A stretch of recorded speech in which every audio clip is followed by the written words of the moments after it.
I'll go ahead and introduce our speaker for tonight. And Tommy Hoke. Yes.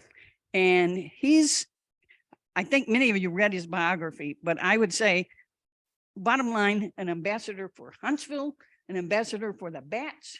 He's always been interested in outdoors and helping wildlife.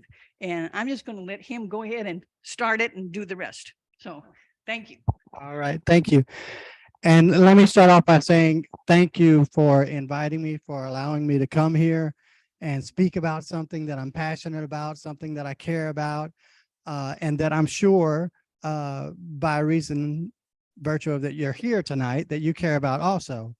And so I'm encouraged and to be around like-minded people that, we're all on the same team. It's just an honor to be here tonight with you guys. I really appreciate it. As you know, I have lived around Huntsville all my life. I have to be careful because this can be misunderstood. I have been in Huntsville a very long time. I have spent a lot of time in Huntsville. I have not done time in Huntsville. It's a very important distinction. And if I ever want to get invited back, I want to make sure that's clear. But I want to start off tonight. We're going to talk about the Huntsville bat colony, obviously. And real quick, I want to mention just Huntsville. Now, by way of hands, who was at the Diana Foss Bat Chat when the master naturalist and when everybody came out and to Huntsville? So most of y'all were there. Really enjoyed it. So many of you are very familiar with some of the things I'm going to be speaking about tonight. But I want to say, when you think of Huntsville, historically, all my life, I've pretty much thought of three things when I think of Huntsville, Texas. And you can go ahead and switch to the next slide. You'll see Huntsville State Park. We have a beautiful, amazing park in Huntsville, Texas, and we're very proud of it. And so there's over 2,000 acres of land. It won't be long. We'll be coming up on the 100th anniversary because they started planning the park in the 1930s. They actually, I guess we've got a while, but they began construction projects in earnest in 1937. But we've had the park there to enjoy for many years, and it's really great. And that's one of the things that people think of when they think of Huntsville.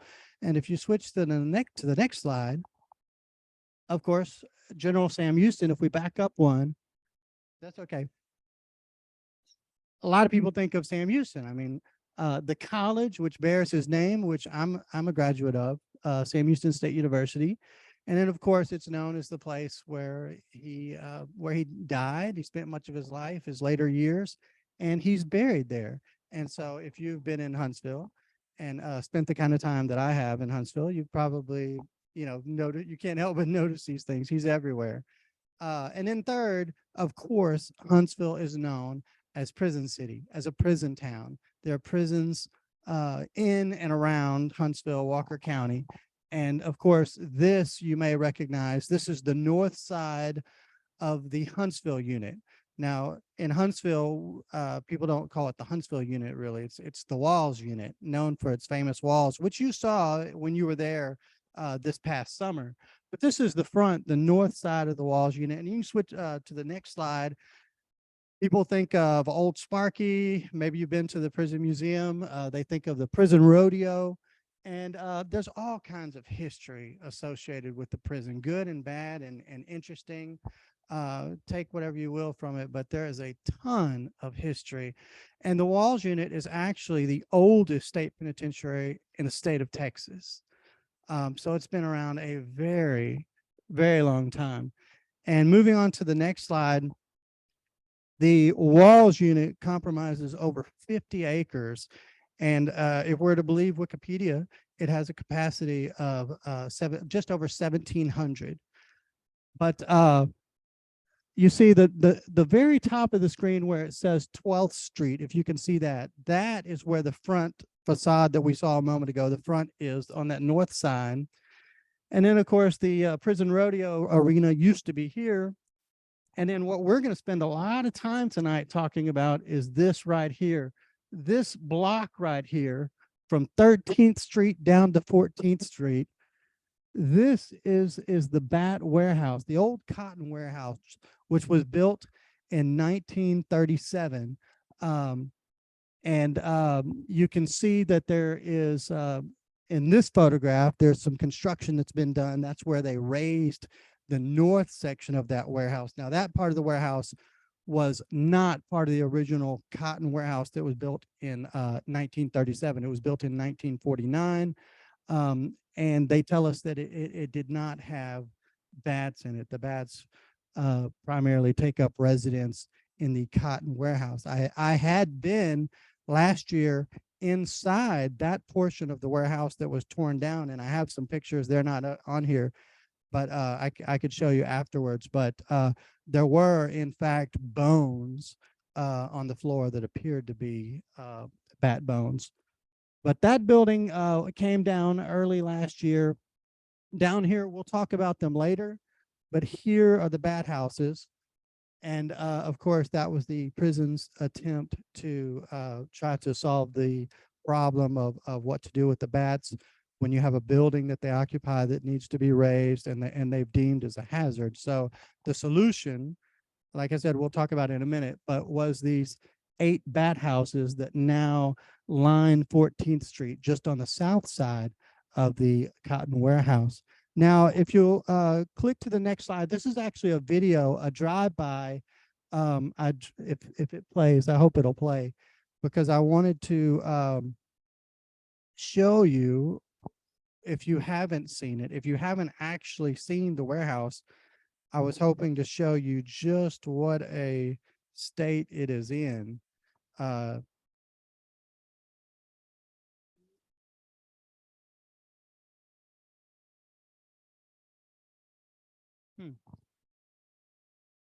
Okay. While she's looking at that, I'll describe in this video, you would have seen the southeast corner driving by, and you'll notice that on the roof, there's lots of vegetation. There are shrubbery, trees, call it what you will, but they're pretty tall, and you can only imagine what those roots are doing as they continue to grow on the roof. It was a joke years ago. I can remember people in Huntsville saying, prison really needs to mow that roof.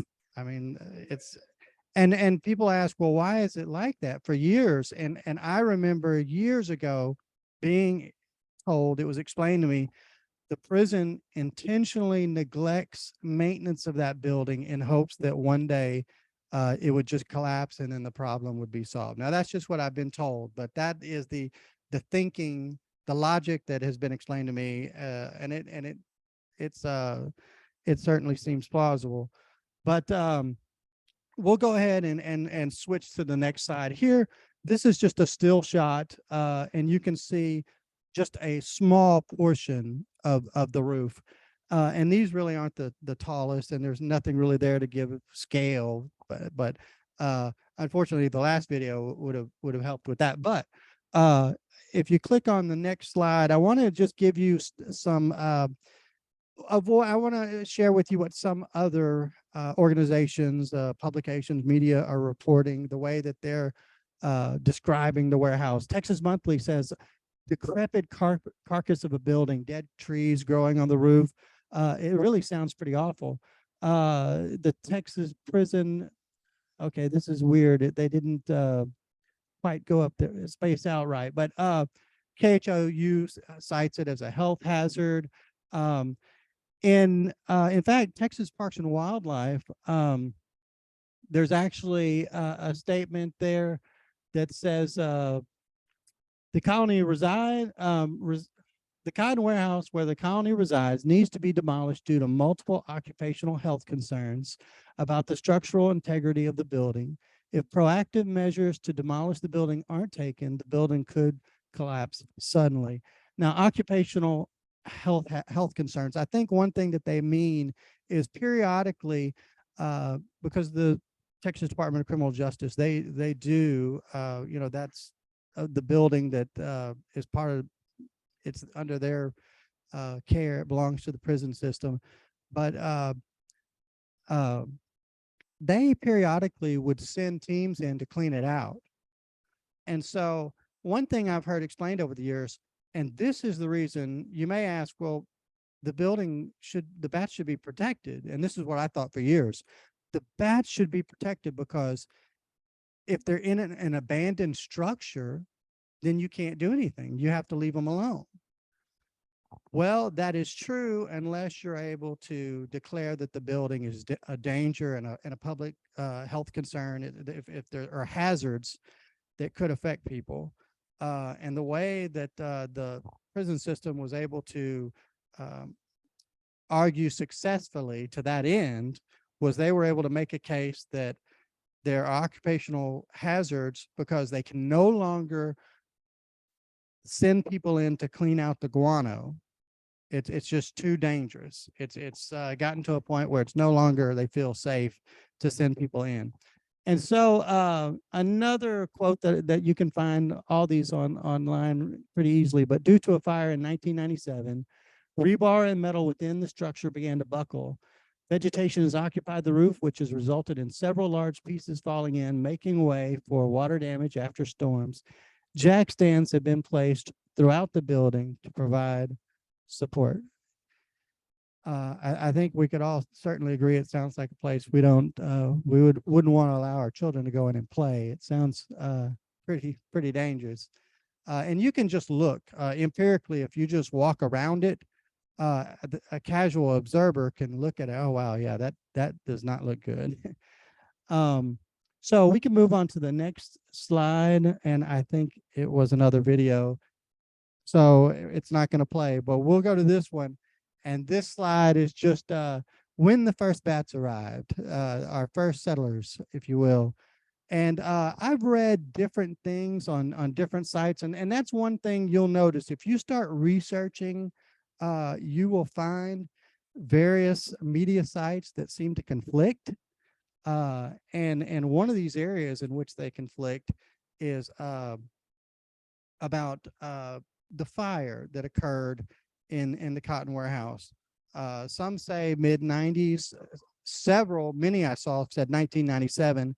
Some say early 2000s. So I haven't figured this out yet, but it is possible that perhaps there was a fire in 97 and maybe there was another fire in the early 2000s. If anybody knows that information, I would love to hear and know as well what exactly is happened there as far as the fire. But more often than not, you find references to a 1997 fire. So it's interesting. 1997, the warehouse catches on fire and it's damaged very badly. And after that, it's no longer used, is my understanding. Interestingly enough, according to Texas Parks and Wildlife, 1997 is the year that the bats move in. And so it's interesting that to this day, it's my understanding that no one knows how the fire was started. Although I believe there were some suspects. If you want to switch to the next slide, I think they were they were looking for somebody. I'm not sure. But yeah, 1997, there's a fire, and in 1997, it opens the door for the bats to start moving in. And here's a timeline. We actually have enjoyed these bats now for 25 years. And you know, early on when I first started this, one of my biggest battles was convincing people that the bats weren't a nuisance, that they were a good thing, that it was, and I would tell city leaders and other people, what you have is a blessing. I mean, you should be thankful. This is a wonderful thing that Huntsville has. And what I found is when you start telling people the benefits, because so many people, they just don't know anything about bats. They just don't know the benefits, and they haven't been told. They know what they know from television and the movies and bats and vampires, and you know, they're going to suck your blood and I mean, they're like flying rats, but a lot of people, if you reason with them and explain to them exactly how amazing these creatures are, and you start telling them all these things that they'd never heard before, that they never knew, a lot of people you'll find are fascinated, and they open up. So anyways, that's been something fun to see over time, is to see more and more people start to get excited about the bats. And I'm excited. 1997, we you know, the bats move in, and then there's an article that I found that shows, you know, maybe 60,000 in 2007.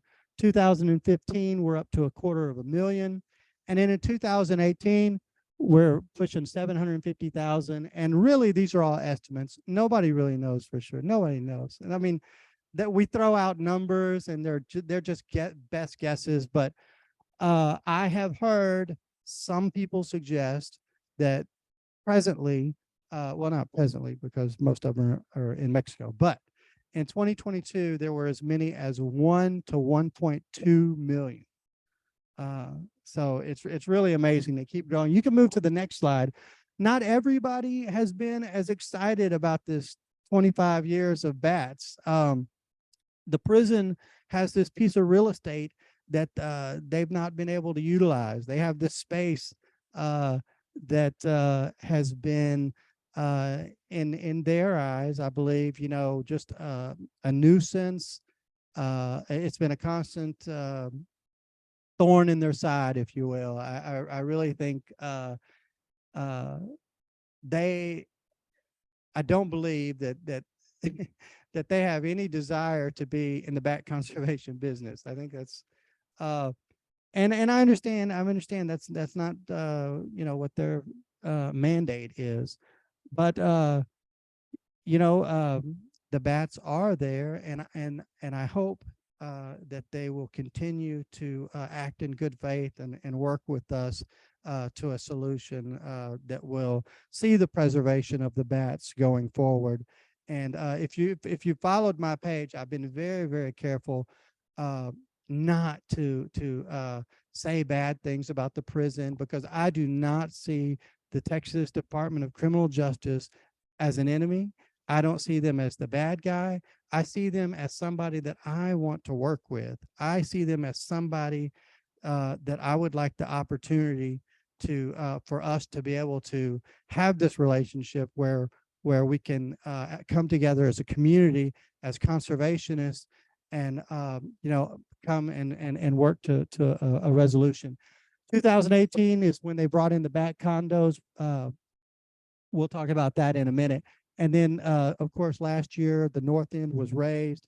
And then going forward, we don't know. We just simply don't know exactly what the future is going to be. I'm going to put this here just so I make sure that I don't run over, because I want to respect your time. So how did I get here? That is a very good question. I am not a bat expert.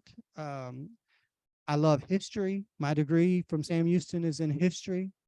I love nature. I love wildlife, but I am not an expert. And at every opportunity, I have tried to make it clear that I am not, you know, to be exalted or held up as some kind of expert on all things bat, because many of you probably have studied and probably know way more than I do. But I am passionate about it, and for the last really probably year and a half, it's something that I've poured myself into because I've always appreciated the bats. I should have shown you on the map when it was up, but my church is actually right across the street, First Baptist Church, Huntsville, and my family and I, we've watched the bats many times, and I always thought they were protected, like, oh, they can't do anything. They're going to be okay, until I found out they're not just going to be okay unless somebody does something, unless people get involved, and unless people, you know, really really push for it. It's not going to happen. And what I started hearing before it hit the news, even before media outlets started reporting because of the fact that our church is right there, our church and some of the other businesses nearby, we began hearing rumors, and people started talking about the warehouse possibly being torn down sooner rather than later. And people started coming to our church saying, hey, y'all better make sure that everything is sealed up really tight, because they're going to be tearing this warehouse down. And they're going to do it when the bats are gone. They're going to install in exclusion measures, going to make sure all the bats are out of the building, and then they're going to level it, and it's going to be a parking lot. And when they return next spring, they're going to be looking for immediate shelter. When they come to Huntsville and they find that their house is gone, their habitat is no longer in existence, they're going to find every nook and cranny, and there's no telling where they could end up. That thought really caused me a lot of concern, and I thought, that sounds horrible. I mean, I don't understand. The bat houses haven't been successful. Why are we uh, on the verge of doing something that seems so just, it doesn't make sense to me. The potential harm, the fallout from that could be horrible. And I started researching, about how much does it cost to have a bat removed if you have a bat infestation. I was just curious. Has anybody ever looked into that? Yeah, it can be. We actually had somebody contact us early on the through the Facebook page, and they didn't know what we were all about. They were just doing a search, found our group, and said, "Hey, can you help us? We have bats in our attic." And I said, "Sorry, it's not what we're all about." But I talked to her, and in the course of that conversation, she had been quoted, I think, $2,000 is what it was going to cost to have the bats removed and the exclusion measures installed. I saw news reports in Louisiana where a school was closed, it was shut down, and they had a bat infestation that they had to deal with, and it cost, I want to say, $20,000, and lost time when the school was closed.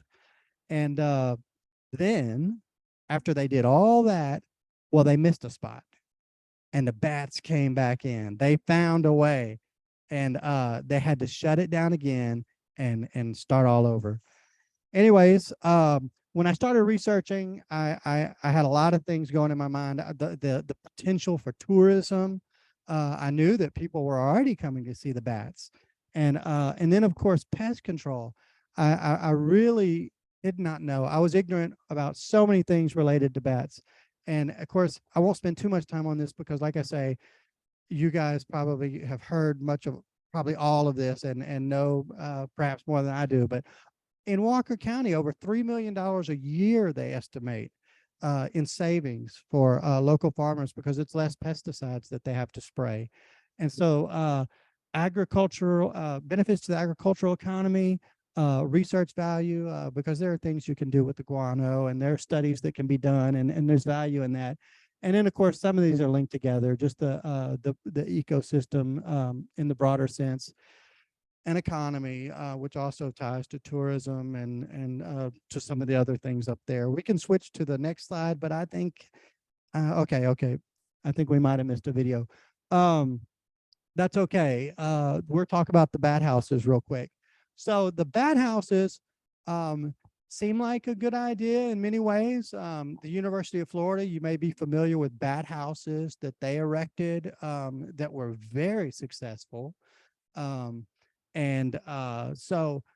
try to mimic, if you will, the success that the University of Florida enjoyed. The Texas Department of Criminal Justice decided to go this route, and they decided that not only would they have the bat houses built, but it would also be an opportunity to teach convicts useful skills that they could use when they get out, and they would learn all these skills, and so it seemed like there were a lot of positive aspects to this plan. And so they were built by inmates in Woodville, Texas, way East Texas. And they had these plans. The problem is apparently there was some artistic license taken, or for whatever reason, uh, the plans weren't followed closely. The In fact, I don't know if I think I have a quote in here somewhere. We can skip to the next slide. Um, oh, okay. Yeah, that last picture was just the bat houses, and I think everyone has probably stood at that corner, because that corner right by that stop sign is where I had the pleasure of meeting Miss Diana Faust. I said that right, didn't I? Boss. Right there, I can still remember meeting her, and then we walked across the street, and she gave a presentation that was really wonderful. These are the 8 bat houses, and we can skip to the next slide. Dan Jones, probably many of you know, he retired. I can't remember what year he retired, but he was a biologist, Texas Parks and Wildlife, and he was quoted in the Chronicle as saying just what I said, that they didn't follow the specifications, and that uh, furthermore, the article, just kind of says they used substandard materials and didn't follow the plans. And on top of all that, did anybody notice that they're pretty much in direct sunlight all day and they're painted black? And that is certainly one thing that many people who know a lot more than I have, one of the concerns that they have is, well, of course, they're, these bat ovens, as many people call them, they're just wrong on so many levels. And so we can skip to the next. So in my research, does anybody, his name's here, so that's not fair. But does anybody, have you heard of Dr. Merlin Tuttle? In my research, I came upon his name over and over and over again. And he lives in Austin, Texas. And he is an amazing person. I consider him the world's foremost expert on all things bat. I really do. I feel like he's been researching and studying bats for 6 decades.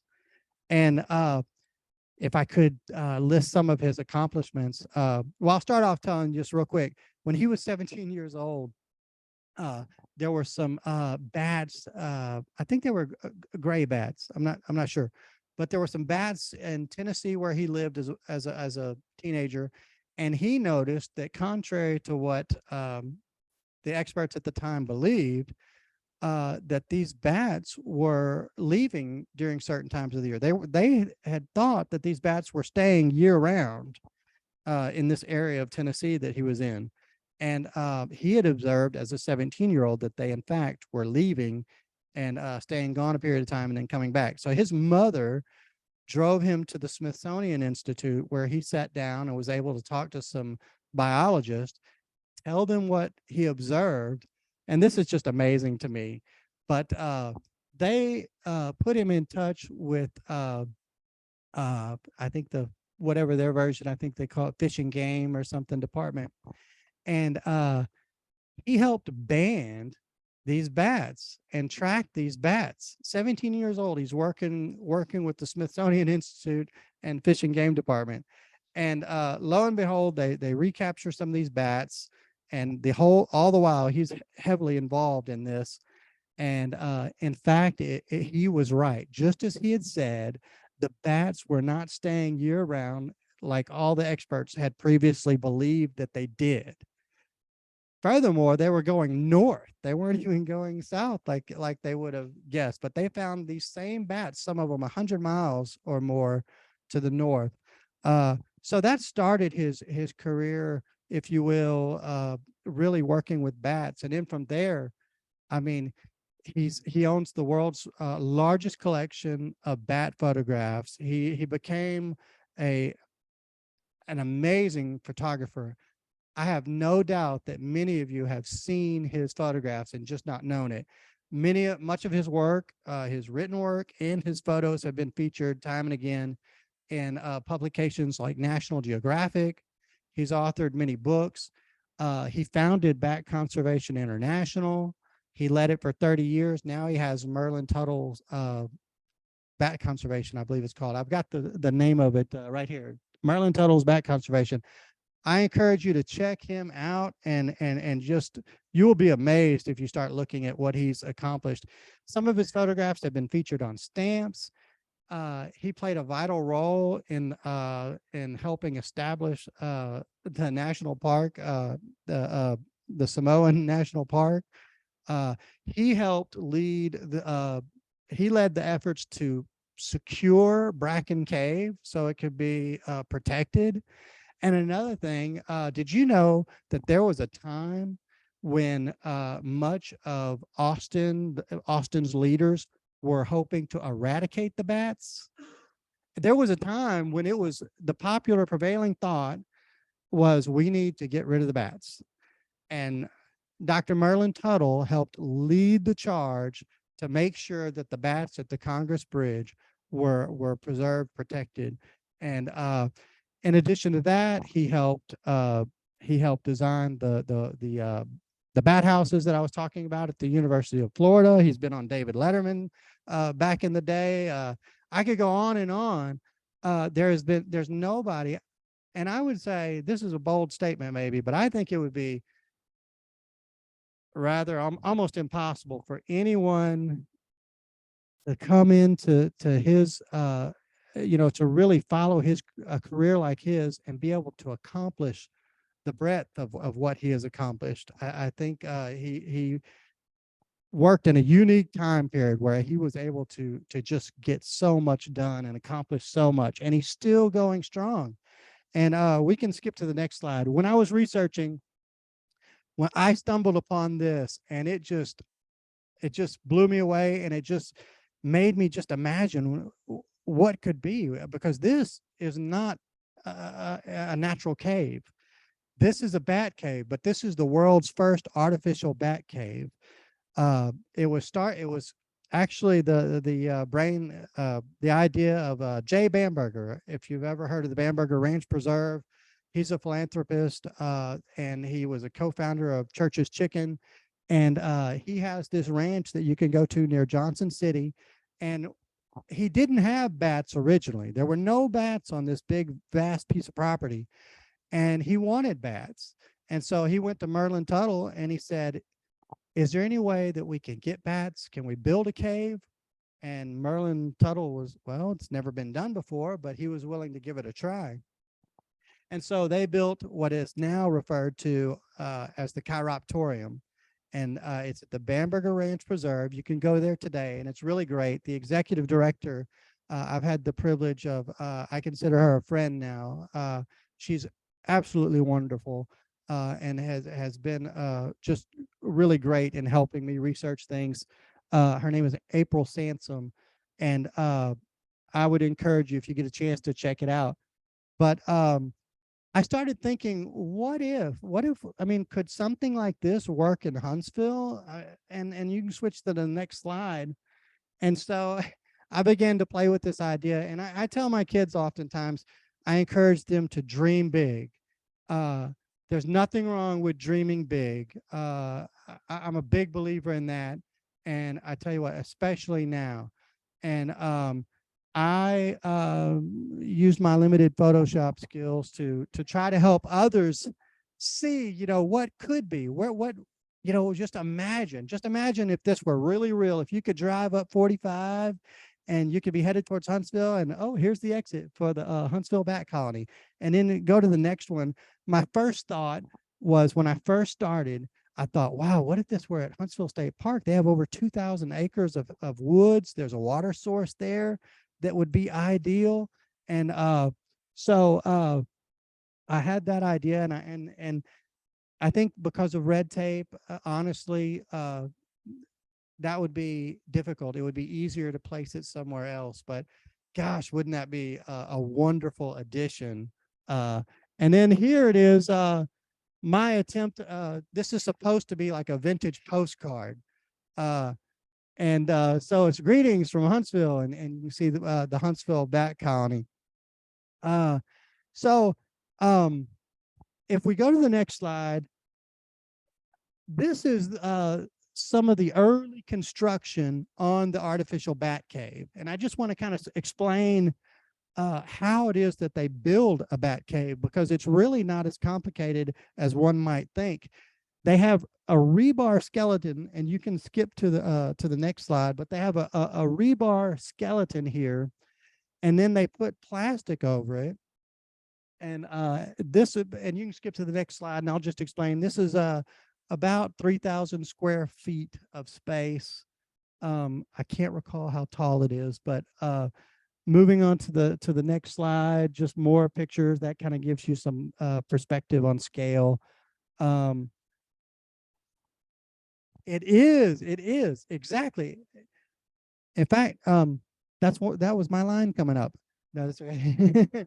It is, because what they do is they take the plastic and then they spray gunite, which it's kind of funny here when they were building this, all the guys on the team kept referring to it as guanite, but they spray it with the gunite, which is like an upside down swimming pool. Like she just said, that it's really not that complicated. There's some science to it in the design and the shape, but this was the world's first. It had never been done before. There was a learning curve here. There was some trial and error here, but this was in 1998 that they completed this near Johnson City. We can go on to the next slide. In this one, it's complete, and they covered it with some dirt, and it was estimated at the time to cost $170,000. Now, an article in the New York Times you may find says that it cost $250,000, but the sources like BCI says says 170, and other sources closer to conservation and closer to bats say 170. So I'm going to stick with our gang on that. But it was completed in 98, took approximately 7 months. That's all it took from the time that they, to design it and build it. 7 months is all it took. And it went by really, really quickly. Can accommodate up to 1 million bats. And in 2003, Mr. Bamberger said that at that time, it could have been duplicated for $50,000. Now, obviously today, you've seen the price of eggs, that 50,000 wouldn't hold, but I feel like it would still be really the most cost effective. You look at that warehouse and the state it's in, and I think it's like some 80,000 square feet. I mean, just imagine how much it would, just only if you just did the roof, just imagine how much that would cost. And if you were there in Huntsville the night of when Dr. McCracken came, you may have heard Nate Fuller with Texas Parks and Wildlife. He said, there's no guarantee if you were to put a new roof on there, you tear the roof off, and it could you don't know what the effect of that would be. You could lose the colony just by putting a new roof on it. But success came in 2003. 2003, they had a significant number of bats. Now, like I said, there was trial and error. And one thing that you don't hear people talking about is the errors. You hear people, I've heard some people make the claim that it took 10 years for bats to take up residence in this cave, and that's simply false. But I want to say that you never hear people talk about the errors and the things that they learned. One of the things that they learned was when they first built it, they had panels on the inside. There was an area for observation, which sounds really cool. But they found out the bats didn't like that observation window. And they found that after they took those panels out, they saw big progress in bats becoming more interested in coming into the cave. So I was researching all these things. I was at the house, and I was you can switch to the next one. I'd been studying and thinking about all these things, and then switching to the next side, my phone rang, and I looked, and it said Tuttle Merlin. I just about fell out on the floor because I had read all these things. I have a couple of books he's written, and I'm like, oh my gosh, it's the guy. He's he's calling me. And so I had a great conversation with Dr. Merlin Tuttle, and I had all these questions. Dr. Tuttle, you know the situation in Huntsville. I kind of updated him on what was going on. And I said, I want to know, is it possible, would it work if we built a sister cave to the one in Johnson City? Would that work? Is that plausible? Am I crazy? And he gave me assurance that, hey, this could work. And in fact, in another meeting that we had later with some local leaders, and I know one of the Emily McCullers with Texas Monthly was there in this meeting. It was online, but Dr. Tuttle was in this meeting, and Dr. Tuttle made a statement that it could, in his mind, possibly have an over 90% chance of success. And he told me that probably this is probably the best solution that Huntsville could I went blank on the word, but go after. But so I asked, well, okay, well, if we were able to do this, would it have to be right there where the bat warehouse is? Would it have to be on the property, or how would they find it? Would they find it? And what Dr. Tuttle explained is, and of course I'm sure you know this, but the bats, being the insectivores that they are, at nighttime, I mean in the evening, they're ready to go eat, and they leave the warehouse every evening, and they may travel up to 100 miles. And what he explained is they know the lay of the land. I grew up there. As a boy, I was out in those woods all the time. But he said those bats know the lay of the land far better than any of us ever could. And if there is a cave that is there near Huntsville, Texas, they will find it. They will find it. And so I was really encouraged, and just the wheels kept turning, and I just kept imagining, what if, because you know I have a degree in history and I love history. We're at a place in history where we can put our hands on history, where we can affect it, we can do things, we can make choices and decisions that our children and children's children can benefit from. We can do things now that are smart and forward thinking, and we can protect and preserve these bats for generations to come. What an opportunity. I told one of the local leaders in Huntsville, you're so lucky. You're so lucky that you get to be a part of this. I envy you. Many of the people were uncomfortable early on because the bats that early on, as I said, were a problem. They were viewed as a problem.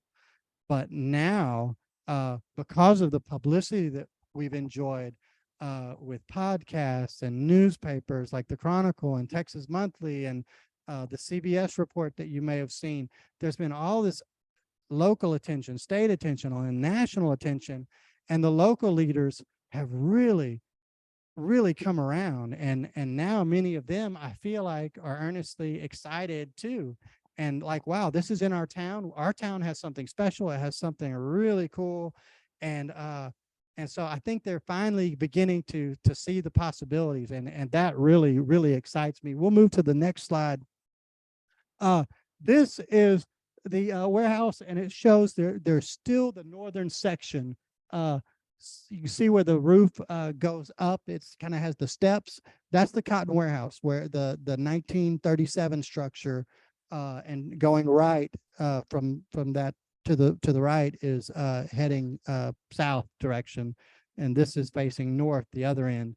And what finally happened was, I had told my kids time and time again, and I told my wife, I've been just obsessed with bats, and I'm just spending all this time, studying and reading and talking to people like Dr. Tuttle and Dr. Sansom and all these people, but not doing anything, just talking and researching, which is important, but I hadn't done anything. I didn't have a Facebook page, everything, all my conversations had been very limited one-on-one conversations. And one day I went to church, and this construction fence had been put up all around the perimeter of the warehouse. And I sat in my truck and I thought, I tell my kids to dream big. I tell them, I want to save, I wish we could save the bats. I wish we could do that, this, that. But also in the back of my mind, there's something saying, you're not an expert. You're not a bat biologist. You're not, who are you to do anything? You're just an average person. And I remembered something that Dr. Tuttle told me on the phone. He said, you've got to fight against, he said, you've got an uphill battle getting the prison, convincing it to change course and not tear that building down. He said, I'm going to be honest with you. You've got a tough road ahead of you if you're going to convince the prison not to follow through with their plans. However, he said, I will say I've been amazed in my lifetime sometimes what the right person with the right amount of passion can do. And so I thought about what he told me when I was sitting there and I was looking at that warehouse, knowing what was imminent. And I thought to myself, if I don't say something, if I don't do something, if I don't make some sort of an effort, this is something that I'm going to regret for the rest of my life. And all the stuff that I tell my kids about dreaming big and you can do, it just makes me a hypocrite. And I just could not stand the thought. And so what do you do? Where do you start? Only thing I could think of is social media. And I'm not an expert on that, believe it or not. I mean, but I created a Facebook page June 4th. And when I created this, we can go to the next slide. I made up a post that you can see here. And I told about the bats and I told about their situation. And I decided, okay, if I'm going to have a social media a page about bats, what are my goals? I want to educate people about the benefit of bats. I want to teach people that bats are not flying rats. I want to teach them that they're not something to be feared, because another thing that Dr. Tuttle, reading his literature and talking to him, another thing he's taught me is that, and this is very important in conservation, people will not protect what they fear. I think it's very, very important. People will not protect what they fear. And I thought, he's really nailed it. People think of rabies. So I started putting out information about how rare it is and how other animals are much more likely or historically are more dangerous than bats. This original post received almost 90,000. It reached almost 90,000 people. And this is, I just couldn't believe it. I kept watching my phone and I mean, it's just the numbers kept getting bigger and bigger and it was shared hundreds of times. And I thought, oh, wow, I'm in it now. I may look like a complete fool when this is all over with, because now I'm out here. I have to really do something. But I just couldn't believe the response. At first, there were some people that were there was some negativity, but very, very little. What I found is most people were very, very receptive to what I had to say about the bats, and almost all the feedback was positive. And if you come to the warehouse, if you've been to the warehouse, one thing you'll notice is I've never seen an issue, if you want to call this an issue, the bat warehouse and what to do with it. I've never seen an issue in my life that I can recall that has brought together as diverse a group of people as the Huntsville Bat Colony. Young and old, rich and poor, it doesn't matter who you are. It's just such a beautiful thing that brings people together. Moving on. And there's another video here. I put some information, quite a bit of information about the cave, because I wanted people to be thinking, hey, there are options here. Last year, it was in the summer, the Huntsville Item posted an article, and there was a quote from one of the prison officials, and it basically said that we're going to tear down the warehouse and we hope the bats stay. And the plan, it seems, was hope. Now, is that a plan? It's not. And I even made a slide with that quote, and I had it looked pretty good, but it had the thinker, Rodin's thinker. and it had that quote, but I didn't publish it, and I'll tell you why.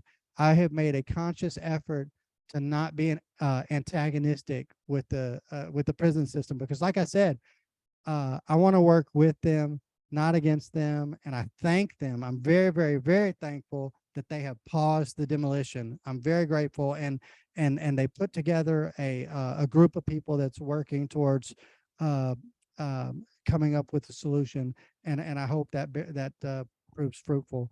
Uh, but another thing that Dr. Merlin taught me was he said one of his philosophies is I want to make sure I get this right. You want to oh gosh, win friends, not arguments. I think is, but what his point was, you get so much more done when you try to work peaceably, and you don't try to be antagonistic, and you don't see the other person as an enemy. Uh, and so I've been really quite pleased, and very careful with the things that I say, because I don't want to ruffle any feathers. The next slide is just some. Oh, did you have a question? Yes.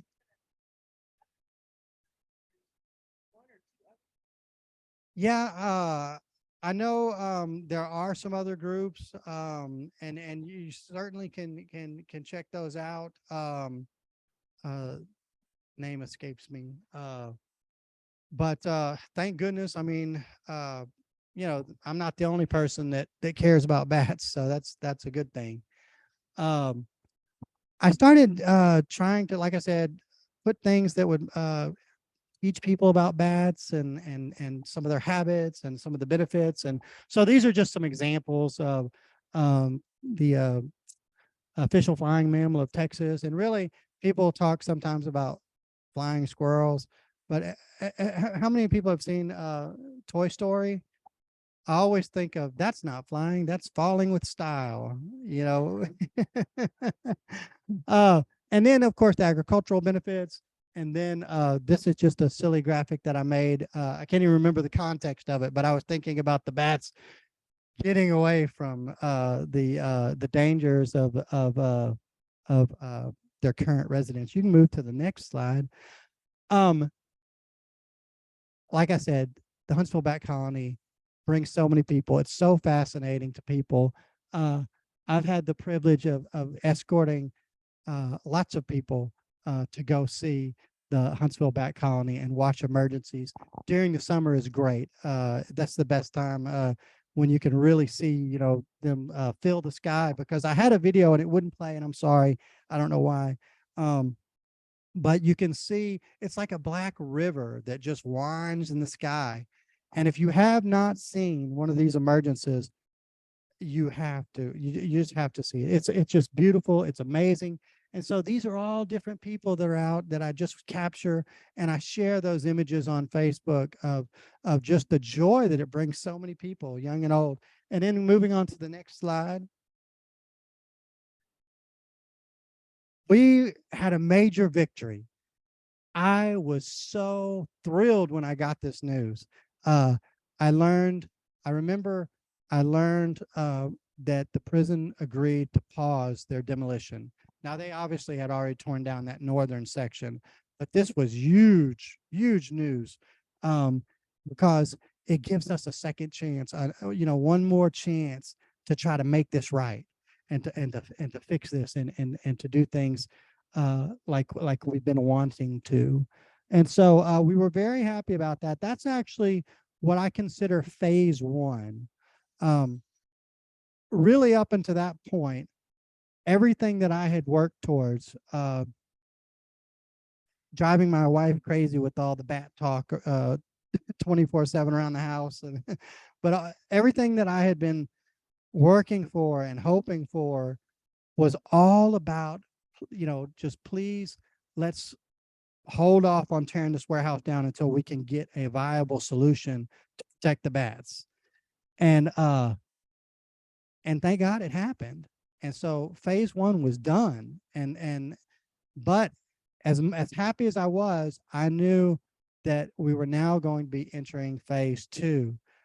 And that's really why I'm so excited to be here tonight, because while phase 1 uh, doesn't really require a big army of people, which we have tremendous support. Our group, I think last I looked, is over 2,300 people from around the world. There's people in South Africa and in Europe and all over the world that are rooting for us and rooting for the Huntsville Bat Colony.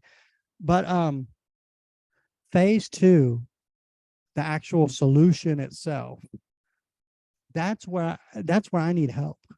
And so to have an opportunity to stand before conservation groups and people who share the same type of passions that I do, and want to see the same type of end results here, that's really an honor and exciting prospect for me, because I feel like what we really need is for people to come together, and one person can't do it. I can't do this on my own. It's going to take a group of people to bring this to fruition. Now, I would submit to you that the artificial bat cave is the best path. And while phase 2 presents its own unique set of problems, phase 3 would be the construction. And the beautiful thing about that, Dr. Tuttle has said that he would be interested in donating his time to design for us a sister cave in or around Huntsville, one similar to the one in Johnson City. He would be willing to donate his six generations of expertise. He's the only person that's uniquely qualified to lead something like this. And he said, you know what? He told me, he said, it only takes a group of about 12 to 15 people, and really only about 3 or 4 know what really understand what's going on. He said, there's some science, like I explained earlier, to the design of it, but a lot of it is a group of laborers to build the upside down swimming pool. And so I believe, and like I said, this is what I'm submitting to you tonight, that the best, most cost effective, and let's face it, caves are just very cool. They're just very attractive. People love bat caves. And it's one of the reasons why this site has been so popular and why it's gained so much recognition and attention, is because people, they hear bat cave and their imagination just goes wild, and people have fallen in love with this idea. And so I was talking to one of the people in Texas Parks and Wildlife, and I was telling him about the cave and just catching up on things related to this issue. And he told me, he said, I encourage you to just keep on doing what you're doing, because you could start something and you could have a cave built and set up while everything else is getting committed to death. Which, by the way, I wish you luck on finding a treasure. Seriously, because I've been involved in a few organizations and I have never seen a fist fight break out over who's going to be the treasurer. Yeah, good luck with that. But hey, I would ask you to just consider partnering in some way. Just I could use, honestly, all the help that I could get, because I need people that can help me figure out, okay, how can we put into place the mechanisms that we need to make stage 2 a reality. And so I'll be here to answer questions. And going forward, if you have any suggestions, um, I would love to hear it, and I would love to work with each and every one of you to do whatever we can to save, protect, and preserve the Huntsville Bat Colony forever. Thank y'all for having me. Yes. When do they come back? I think they come back around March. Uh, there is a gentleman that I found his research work online who studies the migration patterns of bats.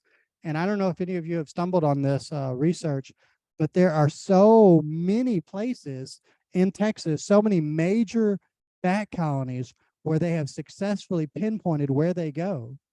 And so you can look at maps and you can see, okay, uh, you know, the bats from the Fredericksburg tunnel, that old tunnel, they go here, and it's really neat to see where they call their home in the wintertime. Uh, Huntsville Bat Colony is not in any of the research that shows that. Uh, and I know this is getting away from you. I don't know the answer exact. I mean, it varies, but typically, I think towards the end of March is when they return, if I'm not mistaken.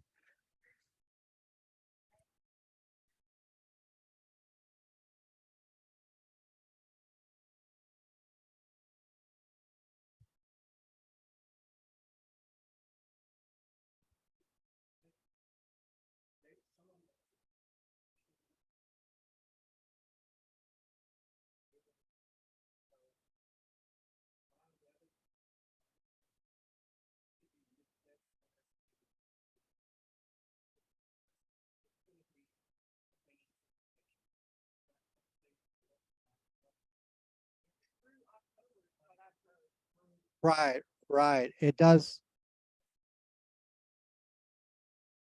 like you said, of course, it does depend on weather. Um, but I'm really interested if you follow the page, and if I hear back and if I'm able to learn where it is that they go specifically, I'll share that information if I'm able to get it. Um, gosh, it seems like there was something that I well, you know, there's some research that's being done now where they're trying to determine, because it would be really great if we could add some species to what we already know. Now, right now, our best guess is that there are two.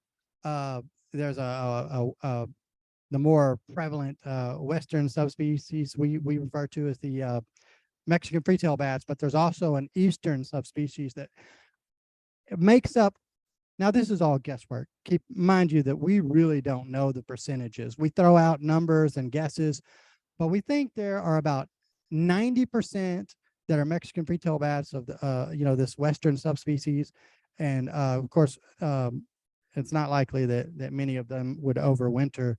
But the Eastern bats, uh, they do stick around. They tend to stick around, and but like I said, there's research being done now, and Mr. Geisler, I think, can attest to this, that you know, in the coming weeks, hopefully we'll know maybe some more information if there are other species that we don't know about.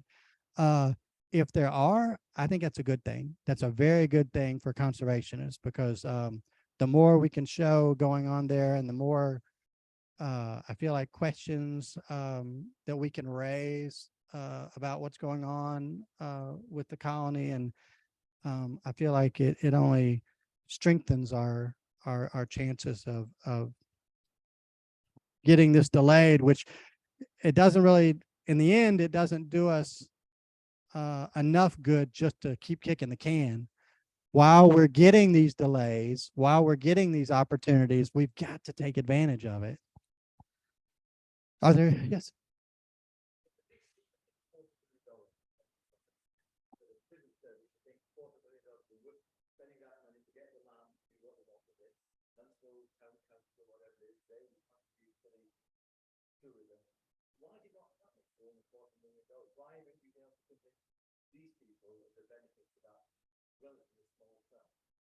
That is right. That is a great question. It's certainly one that I've asked many times myself. Uh, I find that there are a lot of people that would be willing. I've had many people, you know, that have offered to how can I help you, and want to give money. I've never accepted any money. I'm not a 501(c)(3). I'm not set up for that. I can't. And so uh that yes, right, right. I think if there were a mechanism in place where people had an opportunity to support something like the Bat Cave, I think I don't think raising the money would be a problem. I think we could continue to use social media and continue to get the message out there, and I don't think raising the money would be a problem. There's not land that is available or set aside or somebody has volunteered, I think we could certainly find land, and there are some questions that we would need to sit down and ask. How much land do we need? I ideally I would like enough land not only for the cave itself, but enough area. Right, right, to bring in because right, because I want school buses to be able to come in and park, and I want access to educational opportunities.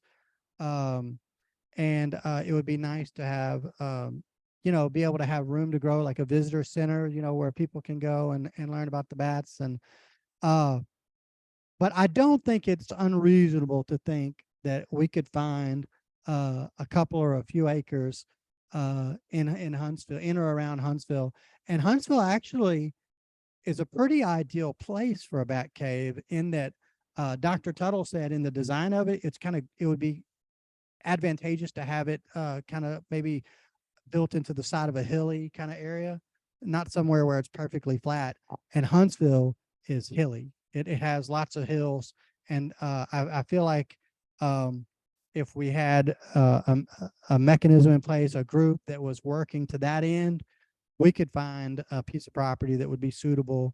And I think we could get groups to pitch in. I think we could get I don't think so either. And I have people that are like, for instance, there's a gentleman who I have the pleasure of calling a friend, who owns an engineering company, very successful, and he is offered to help. He also owns a marketing company, and so I have not pursued that avenue because I want to make sure everything's done right.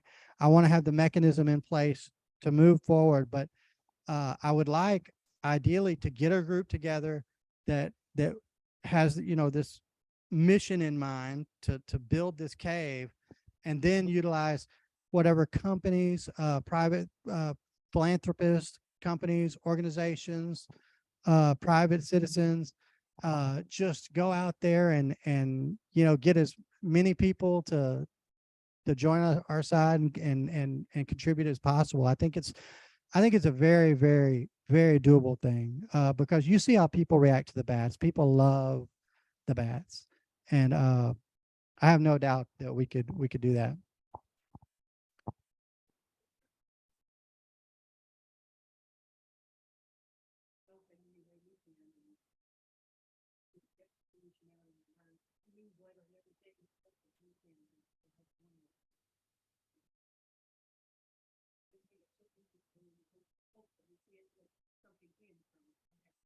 Well, like I said, it's such an opportunity that, I mean, this is history being made. Our decisions will literally affect what happens here. What our generation of leaders, conservationists, all the people involved, all their fingers are all over this. Their hands are all over this, shaping and forming it. Is it going to turn out in a way that we want? I sure hope so. I'm working as hard as I know how to make sure that happens. But I think at the end of the day, surely everybody wants to be on the right side of this. And for those that were down in the trenches, that helped come together and hopefully will make this happen, it's going to be a wonderful, wonderful day when hopefully we'll be standing together at a ribbon cutting of a brand new facility for the Huntsville Bat Colony. Thank you. Thank you. Thank you for having me. Thank you.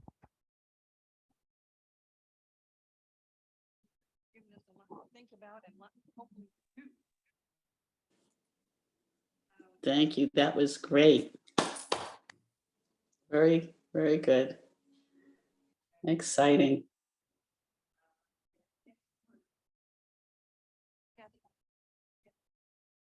Sorry.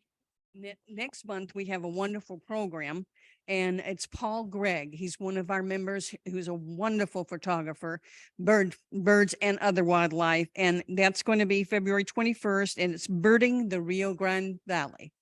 So it should be an excellent program also. But this has just been wonderful. Thank you so much. And you've given us, like I say, a lot of inspiration. Thank you very much. I appreciate it. All right.